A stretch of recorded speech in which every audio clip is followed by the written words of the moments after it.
साथियों, आप सभी जानते हैं कि आजम खान के बहुत बुरे दिन चल रहे हैं। सपा सरकार में जिस तरह से मुसलमानों ने अपने बहुत लंबे लंबे खूनी दांत निकाल लिए थे, योगी सरकार में उनके दांत को जो इतने बाहर निकल आए थे, एक्स्ट्रा निकल रहे थे, उनको तोड़ाई चालू है।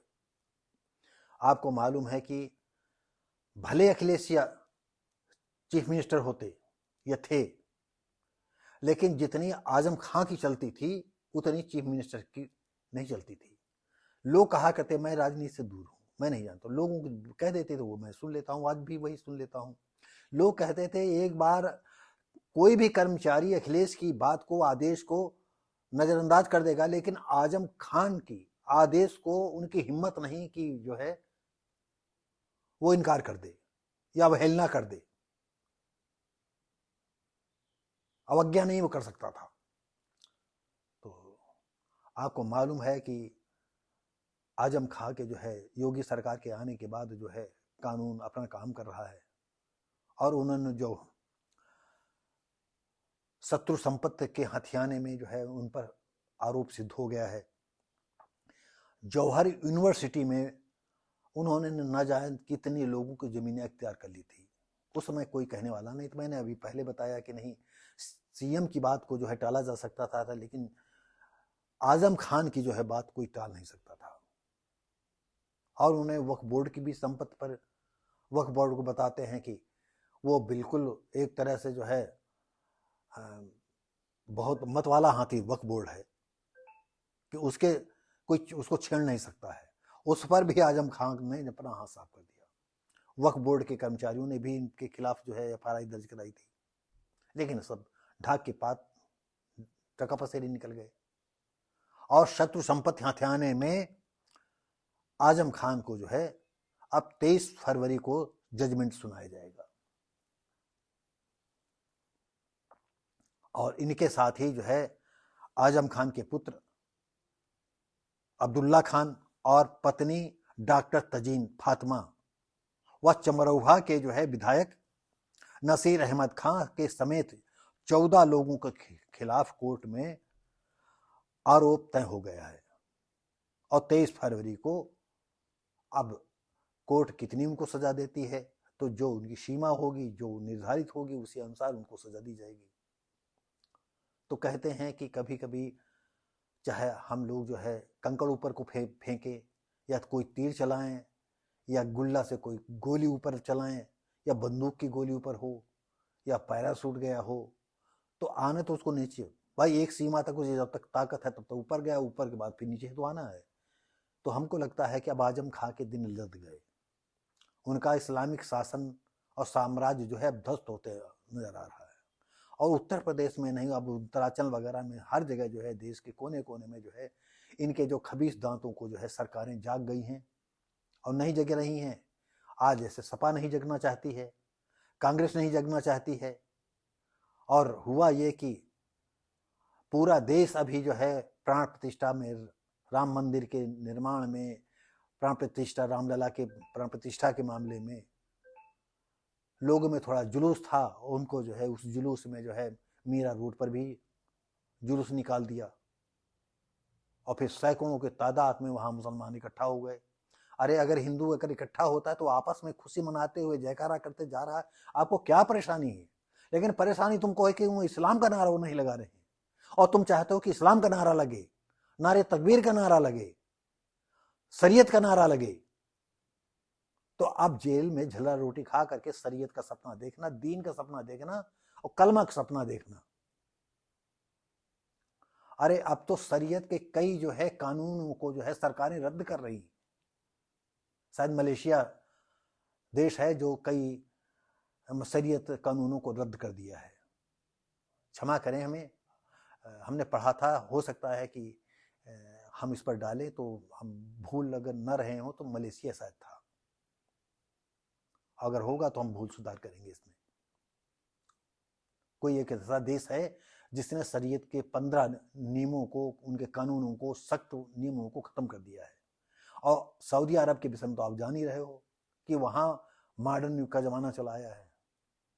सऊदीया में मंदिर भी बन रहा है, अभी समय अबू धाबी में मंदिर है जो 23 तारीख को उद्घाटन भी होगा। वहां पर 2 दिन की राज की यात्रा पर भी शायद हैं हमारे मोदी साहब। और बड़े गर्व के साथ हम तमाम ऐसे लोग हैं जो मंदिर को नहीं मानते हैं, मस्जिद को नहीं मानते, गुरुद्वारा को नहीं मानते हैं, लेकिन फिर भी ये चाहते हैं कि हम भारत के लोग हैं, भारतवासी हैं। हम भले हिंदू के रीति रिवाज न मानते, लेकिन हम हैं तो हिंदू ही। हम अगर विदेश जाएंगे तो हमको जो है भारत देश के हिंदू के नाते हमारा सम्मान होगा, न कि नास्तिक के तौर पर हमारा सम्मान हो। नास्तिक का लोगों को तो सम्मान तो सवाल ही नहीं उठता है।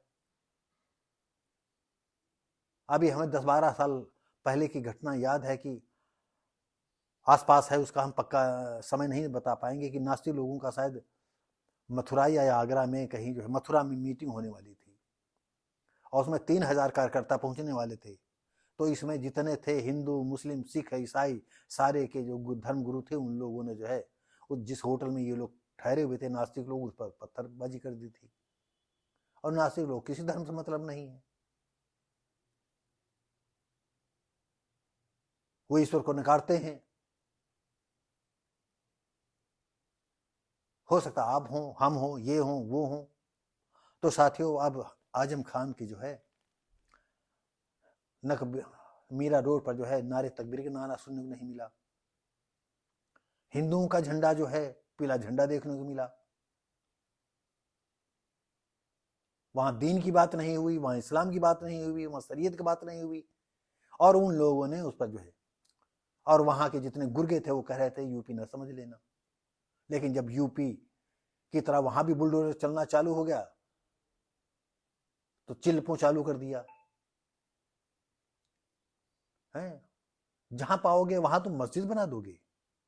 अरे जब अल्लाह हर जगह है तो अपनी छतों पर पढ़ो, अपने घर में पढ़ो, दुआरे पढ़ो, खेत में पढ़ो, अपनी फैक्ट्री में पढ़ो कि अल्लाह जब मस्जिद बनाओगे वहीं तुम्हारी आवाज सुनेगा। वैसे ये बात सबके लिए लागू है। अगर भगवान है तो मंदिर में नहीं, आपके घर में भी है। लेकिन जब बाबरी मस्जिद ढहाया गया तो ये गुलामी की निशानी थी और ये ध्वस्त किया गया। मैं सरकार के पूरी तरह से पक्ष में हूं। हमारे कुछ लोग शायद हमारे लोगों को ये बात अच्छी ना लगे, लेकिन मैं ये बता देना चाहता हूं कि मैं योगी और मोदी के कार्यकाल में मंदिर बना है, मैं बहुत अच्छा हूं, मुझे खुशी है। हम पूजा करते हो या न करते हो, हम नास्तिक हो या ना हो, इसका कोई मतलब नहीं। तो साथियों, आजम खां की जो है उल्टी गिनती चालू हो गई है। आज शायद 12 फरवरी है और 12वें-13वें दिन जो है उनको जो है जजमेंट होना है कोर्ट में। आरोप तय हो गए हैं। कहीं एक समय ऐसा था कि इनकी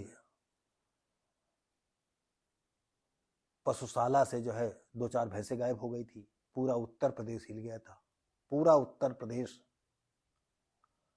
और शायद 24 घंटे भी नहीं हुए थे और उनकी भैंसें ढूंढ करके तुरंत लाई गई थी। और यहाँ कितने बेचारों की भैंसियां खुल जाती, कितनी बकरियां खुल जाती, और वही लोग हैं काटने वाले। उसमें से जो है कुछ ऐसे होते हैं लोग जो इनके पास बैठते उठते हैं, उनको भी चाटने पहुंचने मिल जाता है तो वो भी उनके साथ हो जाते हैं। तो साथियों, अगर ये हमने जो है आजम खान के विषय में कहा, हमारा कोई व्यक्तिगत हमारा उनसे कोई लेन देन नहीं है, लेकिन जो अनरीत करता है तो ज़्यादातर लेखक, राइटर और पत्रकार उनके खिलाफ रहते हैं। हम रहे राइटर तो नाम लेकर के अपना इनडायरेक्ट वे में हमने कहानियों को आपसे लिया, उनसे लिया। भाई कहानी कहाँ से लाएगा कोई राइटर होगा? अपनी आंखों से देखता है, सुनता है, तभी तो लाता है कहानी। तो साथियों, इतना बड़ा एम्पायर सब ढह करके जमीन में आ गया। जवाहर यूनिवर्सिटी के तोड़ करके सब बराबर कर दिया गया, जो इतना नाजायज बना हुआ था। कितना इन्होंने ये सोच रहे थे कि अब दुनिया में जो है आजम खान ही रहेंगे, जैसा चाहेंगे वैसा करेंगे। तो सारा उनका खबीसपन खत्म हो जाएगा। 2-4 साल झल्ला रोटी खाएंगे, ऑटोमेटिक जो है जमीन पर आ जाएंगे। साथियों, कुछ भावनाएं बहक जाती हैं, कुछ बातें हमारी वजह से बहकता नहीं हूं, लेकिन बातें तो मैंने सही की है। अगर अच्छा लगता हो तो लाइक, शेयर, कमेंट करें, सब्सक्राइब करें, और कोई बात हो तो आप कमेंट में कहें, मैं देखूंगा उनको और हो सकता मैं उत्तर दूं। धन्यवाद।